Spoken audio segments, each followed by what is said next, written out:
सायंकाळचे वाजले होते 5. म्हणलं चला आता भोले बाबांचं दर्शन करू, श्रावण महिना चालू होतोय. गाडीमध्ये जेवणाचं सामान आणि आपण घेतलेले ड्रेस, कारण की म्हणलं पाऊस आहे, उगाच नको फजिती. लागला लगेच पहिला सिग्नल. म्हणलं चला नियमाचं पालन तरी करू. पावसाचं वातावरण झालं तर मग काय ड्रेस बदल आणि पटकन म्हणलं पोहोचू. समोर बघतो तर काय महाराज तुम्हास मानाचा मुजरा. दादांनी आपल्याला मनापासून भारी चहा बनवून दिला. हे दादांचं हॉटेल आहे आणि अंजनेरीच्या पुढे आल्याच्या नंतर काही अंतरावरच त्यांचं हॉटेल आहे. 2 कप 1 चहा घ्यायचं ठरवलं. रात्रीचे वाजत होते 7. म्हणलं पटकन खाऊन पटकन पुढे जाऊ. एक्साइटेडमेंट खूपच वाढत होती जसं जसं टाइम पुढे चालत होतं. धरे राजा तू पण काय नक्की कधी आले तर इकडे व्हिजिट करा. हॉटेल एकदम भारी होतं. भारी चहा बनवून दिला दादांनी आपल्याला. वाव, चला आवरला आता. ही आपली समृद्धी. चलो.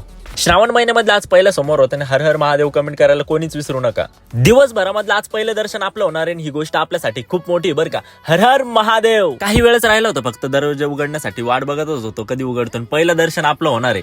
वाव, यावर मोठी कोणती गोष्ट असू शकते. फायनली सर्व मागे मागे आपल्या येत होते आणि आपण पुढे पुढे चालत